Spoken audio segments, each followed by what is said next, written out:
Growing up in our house, it was clear who held the spotlight: Nathan, my older brother by 5 years. He was the golden boy, literally and figuratively. He had the best of everything, the latest clothes, the newest gadgets, while I made do with hand-me-downs and second-hand toys. Nathan was undeniably handsome, a trait that had our parents, especially Mom, beaming with pride. I swear, Nathan could be a model if he didn't have his heart set on business. Mom would gush to her friends over coffee, while I sat in the corner, a book my only company. It wasn't just his looks. Nathan was charming, a social butterfly who could light up any room he walked into. I, on the other hand, was plain, average features, too shy, too awkward. It was like living in the shadow of a celebrity while being invisible at the same time. Even at family gatherings, it was Nathan this, Nathan that. Did you hear about Nathan's latest school project? It's just remarkable. Dad would announce proudly, while I'd quietly help set up the food or clean up the dishes, rarely a part of the conversation unless prompted, and even then, only briefly. The disparity in attention only grew as we got older. When Nathan was accepted into one of the most prestigious colleges in the country, it was as if he had single-handedly secured our family's legacy. The celebration lasted for days. It wasn't until the local news flashed Nathan's face across the screen that things took a turn. Local student accused of multiple frauds, the headline screamed. He had been charming his way into wealthy women's lives, only to scam them out of their savings. The room was silent as the news anchor detailed Nathan's exploits. Dad turned off the TV, his hands shaking. Mom sat down, her face pale. "How could this happen?" she whispered, more to herself than to anyone else.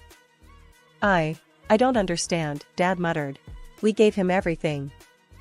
I stood in the corner, watching the unraveling. It was the first time I'd seen them doubt their golden boy. The next day, we gathered in the living room, a family meeting that felt more like a crisis summit. Nathan, of course, wasn't there, he was in custody. "Claire," Dad started, his voice heavy. "Your mother and we've been thinking." Mom nodded, taking over with a tremble in her voice. "We were so focused on your brother, we didn't see. We're so sorry." Their apologies hung in the air, thick and unexpected. I sat, unsure of how to respond. I'd spent years in Nathan's shadow, never quite resenting him, but never feeling enough either. "We want to make it right," Dad said. "We've decided to use some of our savings for your college, Claire. It's your turn now." I was taken aback. College? I'd given up on that dream, figuring I'd find a job and move out as soon as I could. "Really? Are you sure?" "Yes," Mom said firmly. "It's your time to shine." The weeks that followed were a blur. I enrolled in college to study accounting, something solid and reliable, opposite of Nathan's erratic charm. My parents attended my orientation, something they'd never done with Nathan, too confident in his ability to navigate anything. At the orientation, Mom squeezed my hand. "You're going to do great," she said, a little too enthusiastically. I smiled, squeezing back. "Thanks, Mom. I'll try my best." College life was a balancing act. I juggled classes with a part-time job at the campus library, where I shelved books and helped students find resources. One of my coworkers, Jenna, a chatty history major, quickly noticed my reserved nature. "Hey, Claire, you always bolt out of here as soon as your shift ends. Wanna grab coffee sometime?" Jenna asked one evening as we were closing up. "I'd like that," I said, surprised by my own willingness to connect. Maybe it was the normalcy of her invitation, or maybe I was just tired of being alone all the time. During coffee, Jenna talked about her thesis, and I shared a bit about my family, careful to leave Nathan out of it. It was nice, talking to someone who saw me just as me. "You're pretty cool, Claire. Don't let the quiet thing fool anyone," Jenna said with a grin as we left the cafe. Balancing school and work was tough, but fulfilling. I'd study late into the night, sometimes struggling to keep up, especially when group projects came up. I found that I could lead a team well, something I'd never have discovered if not for my new environment. Alright, team, let's divide up the work based on what parts of the project we're strongest at, I suggested during one group meeting, feeling a bit like a conductor trying to lead an orchestra. You seem to know what you're doing, Claire. I'm glad you're our group leader, one of my classmates, Mark, commented. His words boosted my confidence more than he could know. Each day was a learning curve, filled with small victories and setbacks. I learned not just about accounting, but about who I was beyond my family's expectations, or lack thereof. I learned that I was competent, that I could make friends and influence people, and that I was more than just the quiet girl from a troubled family. As the semesters passed, I continued to excel academically, and eventually, graduation day arrived. Walking across that stage to receive my diploma, I felt a surge of pride. I had done it, on my own terms, without the overshadowing success of my brother. After graduation, I landed a job at a private accounting firm. It was everything I had hoped for, challenging, engaging, and it offered me a sense of independence I had craved for so long. I moved into a small rented apartment, not far from work, and began the adult part of my life with enthusiasm.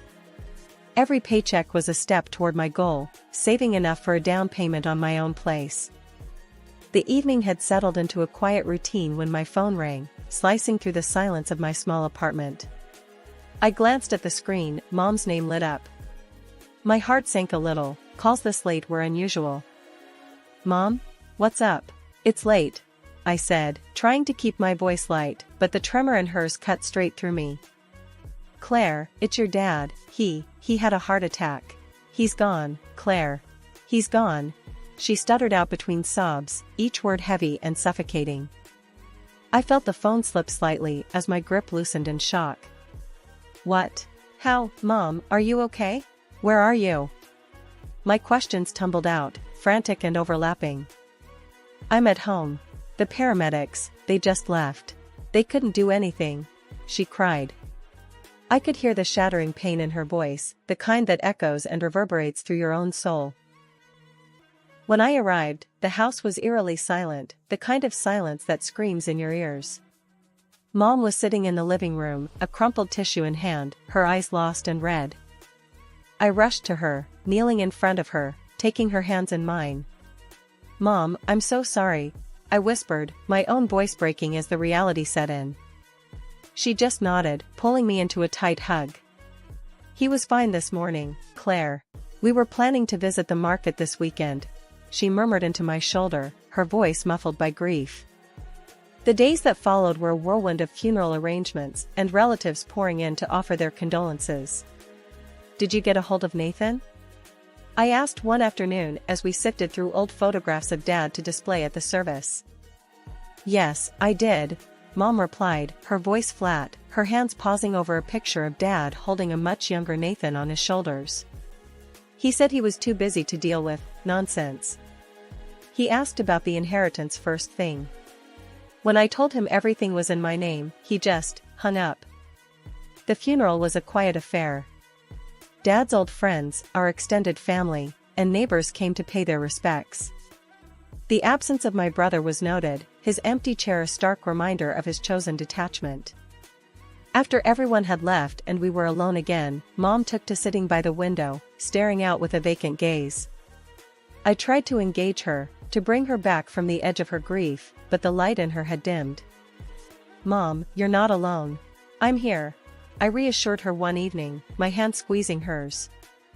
She turned to me, her eyes wet with unshed tears. I know, honey. And I'm so grateful for you. I wish things were different. After the funeral, life settled into a new kind of normal. Mom was quieter these days, her smiles fewer and more strained. I tried to fill our home with light, cooking her favorite meals, talking about my day at work, anything to lift her spirits. But often, I caught her staring out the window, lost in her thoughts, the joy that once lit up her eyes, dimmed by sorrow. One evening, as I was clearing up after dinner, I noticed Mom was on the phone in the other room, her voice barely above a whisper. Curiosity piqued, I paused, the clatter of dishes ceasing. No, Nathan, I can't keep doing this. Yes, I know, but Her voice trailed off into the quiet hum of the living room. She never mentioned she was in touch with Nathan, and alarm bells rang in my head. When she came back into the kitchen, her face was pale, her hands trembling slightly as she sat down at the table. "Mom, what's going on? Who was that on the phone?" I asked, sitting across from her, my tone more stern than I intended. She sighed, a deep, weary sigh that seemed to carry the weight of the world. "It was Nathan," she admitted, avoiding my gaze. "He's been calling more often, asking for money." "Money?" I repeated, anger starting to bubble inside me. "Why are you giving him money? Especially after he didn't even bother to come to Dad's funeral." Mom wrung her hands, her eyes moist as she looked up at me. I know it's wrong, but he's still my son, Claire. He says he's in trouble, that he needs it to get back on his feet." I stood up, pacing back and forth as I tried to process her words. "Mom, he's using you. You can't let him do this, especially not now. He didn't even care enough to show up when Dad died." She nodded, tears spilling over her cheeks. "I just thought, maybe if I helped him, he'd come around. See what he's missing, see that we still love him." I stopped pacing, kneeling beside her chair, taking her hands in mine. "Mom, I love you, and I know you love Nathan. But you can't set yourself on fire to keep him warm. He's an adult. He made his choices. You need to think about your future now, about what's left for you." The next day, when Nathan called again, I was with Mom, standing by her side for moral support. She put him on speaker, and her voice was firmer this time, more resolute. "Nathan, I can't send you money anymore. You need to find another way to sort out whatever mess you're in," she declared, a slight tremor in her voice but her resolve clear. There was a pause, and he scoffed, and I could almost see his sneer through the phone. "Fine. Don't come crawling back to me when you need something." The line went dead, and the silence that followed was heavy, filled with the weight of severed ties. Mom sighed, a mix of relief and sorrow in her exhale. "Did I do the right thing, Claire?" I squeezed her hand, reassuring her with a nod. "You did, Mom. It's time we both started healing." From that day on, Mom stopped sending money. It was a tough decision, one that left its own scars, but it was necessary. Nathan had made his choice, and we had made ours, to move forward, no longer at the mercy of his demands. It was early morning when I got the call that changed everything again. The sharp ringtone pierced through the silence of my apartment, a harsh reminder that life was still full of unexpected turns. "Claire," Aunt Linda's voice came through the phone, sounding strained and urgent. "You need to come to the hospital right away. It's your mom." Dropping everything, I rushed to the hospital, my heart pounding with fear and my mind racing with worst-case scenarios. The corridors seemed longer than usual, echoing with the sounds of my hurried steps. When I finally reached her room, Aunt Linda was waiting outside, her eyes red-rimmed. "What happened? Is she okay?" I asked, barely able to keep my voice steady. Aunt Linda shook her head, her voice breaking as she spoke. "It was a heart attack, Claire. She didn't make it." The words hit me like a physical blow, and I leaned against the wall for support. My mom, the constant in my life despite everything, was gone. Tears welled up in my eyes, and for a moment, I couldn't speak. "I'm so sorry, Claire." She went peacefully in her sleep, Aunt Linda said, pulling me into a hug. We stood there, holding each other, sharing our grief. After a few moments, we stepped into the room to see her. Mom looked peaceful, as if she were just sleeping. I approached the bedside, taking her cool hand in mine. "Mom, I hope you're at peace now," I whispered, my tears dropping onto the white hospital sheets. "I'm going to miss you so much." Aunt Linda placed a hand on my shoulder, squeezing gently. "She loved you, Claire. She was so proud of the woman you'd become." Leaving the hospital, the task of planning another funeral loomed over me. Mom deserved a beautiful send-off, something dignified and full of love, just like she was. I took it upon myself to organize everything, wanting to ensure it reflected the warmth she always brought into our lives. During the preparations, I called Nathan, feeling it was only right he knew, even if he hadn't been there for her at the end. "Nathan, it's Claire. Mom's passed away. We're organizing the funeral for this Friday," I said, my voice void of the anger I once felt towards him. There was a pause, and then he replied, his voice devoid of any real emotion. "I see. I won't make it. Just handle whatever needs to be done." Life after Mom's funeral felt strangely quiet. The house was filled with echoes of a past that felt both close and distant, a reminder of everything that had transpired. Just as I was beginning to find my rhythm in the silence, it was shattered by an unexpected and unwelcome return. It was a cloudy Thursday afternoon when I heard the sound of a car pulling into the driveway. Peeking through the curtains, my heart sank. There stood Nathan, stepping out of an expensive-looking car, with a woman I assumed was his wife, based on her familiar face from some of the pictures he used to share online. Her appearance was bold, almost too bold, with bright red lipstick and heavy makeup that made her look out of place against the backdrop of our modest family home. They didn't bother with the courtesy of a phone call or even a knock. Nathan marched up to the door, his face still handsome, but etched with the hard lines of a life recklessly lived. He didn't wait for an invitation, pushing the door open and striding in with an air of entitlement. "Claire, long time no see," Nathan said, his voice dripping with a familiarity that we no longer shared. He pushed past me without waiting for an invitation, his wife following closely behind. "What are you doing here, Nathan?" I managed to say, my voice firm despite the turmoil inside. "We're here to stay, obviously." "Heard you've been living it up in Mom's house all by yourself," Nathan replied, throwing his jacket on the couch as if he owned the place. His wife smirked, scanning the room like she was appraising the property. "Nice place. We'll take good care of it, don't worry." I felt a flash of anger. "This is still Mom's house, and you can't just come back and claim it like nothing happened. You didn't even come to her funeral, Nathan. You have no right to be here." Nathan laughed, a harsh sound that echoed in the empty room. "Oh, come on, Claire. We're family. And as the only son, don't you think I deserve a piece of the pie? Well, we're here now, and we're staying. Get used to it, or get out." I was shaking, my hands balled into fists at my sides. "This is not happening. You will leave. This is my home." Nathan laughed, a cold, harsh sound. "We'll be back with our things in 3 days. Make sure you're gone by then." As they turned and left, the door slamming shut behind them, the finality of the threat hung heavy in the air. I was alone, the echoes of their laughter and threats bouncing off the walls of the home I had come to cherish as my sanctuary. Furious and shaken, I dialed Aunt Linda immediately. She answered on the second ring, her voice a comfort as always. "Aunt Linda, Nathan just showed up. He's trying to kick me out of the house. He said he and his wife are moving in," I managed to say, my voice tight with emotion. "Oh, Claire, that boy has gone too far this time," Aunt Linda replied, her tone hardening with each word. "Don't you worry.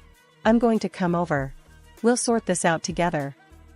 Nathan needs to be put in his place, and I'm just the one to do it." After we hung up, I paced through the house, each room filled with memories of my parents, of a happier, simpler time. I wasn't going to let Nathan destroy what little peace I had managed to find in the aftermath of our parents' deaths. With Aunt Linda on my side, I felt a flicker of hope. Together, we would face whatever came next. 3 days had never passed so slowly. As the sun rose on the third day, the tension in the air was palpable. Aunt Linda arrived early, carrying not only her purse but also an air of resolve that was both comforting and intimidating. "Morning, Claire," she greeted me as she stepped into the kitchen, where I was nervously sipping my coffee. "Ready for this?" I nodded, setting my mug down with a clatter. "As ready as I'll ever be, I guess. Thanks for being here, Aunt Linda." "Wouldn't be anywhere else," she assured me, her voice firm. "Now, let's go over what we'll say when they get here." We didn't have long to wait. Before long, the sound of a car engine broke the quiet morning. Through the window, I saw Nathan and his wife pull into the driveway. My heart started pounding, but Aunt Linda's calm demeanor helped steady me. They didn't bother knocking. Nathan opened the door and strode in as if he owned the place, his wife trailing behind him, her smirk more pronounced than ever. "Claire, get out. We're here to take what's rightfully ours," he barked, his wife nodding in agreement behind him. Aunt Linda stepped forward from where she had been standing just out of sight. "Nathan, you should be ashamed. After all your sister and your late mother have been through, you show up now, making demands?" Nathan sneered. "Save it, Aunt Linda. We know there's no will. Claire, move out. This place is ours now." That's when Aunt Linda, with a calmness that belied the tension in the air, waved an envelope in front of Nathan. "Actually, your mother did leave a will. And I, as her appointed executor, have it right here." Nathan's eyes widened as Aunt Linda held out the envelope. In a swift move, he grabbed it, tearing it to pieces. His wife laughed, a sound that echoed off the walls mockingly.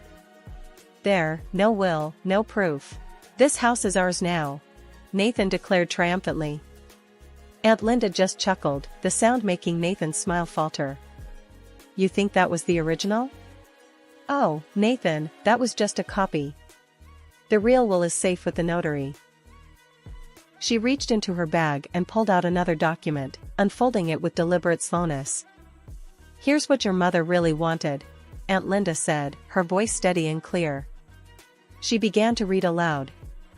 "To my daughter, Claire, I leave the family home and a sum of $150,000, for she has shown the strength and compassion of character that represents our family's legacy.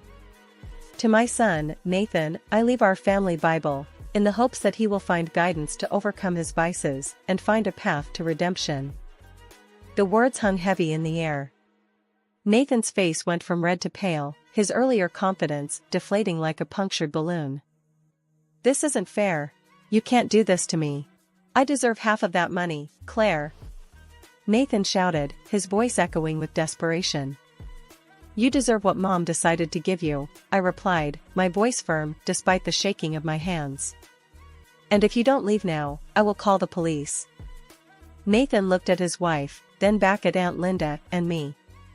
His wife pulled at his arm, muttering something under her breath. After a moment that stretched out painfully, they turned and stalked back to their car. The morning after Nathan left for good, I stood in the quiet of the house, the early light casting gentle patterns across the floor. The house felt different today, like a weight had been lifted, a place just for me now, full of potential and promise for the future. I made my way to the kitchen, where Aunt Linda was already making coffee. The aroma filled the space, comforting and familiar. "Morning, Claire. How'd you sleep?" Aunt Linda asked, handing me a mug. "Better than I have in weeks," I admitted, taking a cautious sip. "It feels like I can finally breathe again." She smiled, pulling out a chair at the table. "It's your fresh start, right here. What are you planning to do first?" I joined her at the table, my mind buzzing with ideas. "I think I'm going to start by redecorating a bit. Make this place more me. And then, I might even start looking into what it takes to start my own accounting firm. It's been a dream for a while." "That sounds wonderful, Claire," Aunt Linda said, her eyes twinkling with pride. "You've got such a good head on your shoulders. I've no doubt you'll make it happen." Later that day, I walked through each room, imagining the changes I'd make. In the midst of my planning, the doorbell rang. At the door stood my neighbor, Mrs. Thompson. "Claire, dear, I heard about your mother. I'm so sorry for your loss. And I heard your brother was trying to cause some trouble," she added, a hint of concern in her tone. I nodded, not wanting to spread the family drama too far. "Yes, but it's settled now. I'm just looking forward to some peace. Well, if you need help with anything, my son is always around. He's good with repairs, and he's cheap too," she offered with a chuckle. "Thanks, I might take you up on that. I'm planning some changes around here," I said, grateful for her support. The next few weeks were a flurry of activity. Painting, moving furniture, and even a few repairs courtesy of Mrs. Thompson's son, who turned out to be as handy as promised. Each brushstroke and each new piece of decor transformed the house into a reflection of my personality, something I had longed for without even realizing. One evening, sitting in my newly arranged living room, the changes weren't just physical. I felt changed too, more confident, more grounded. The house no longer felt like a battleground of family conflicts, but a sanctuary of my aspirations.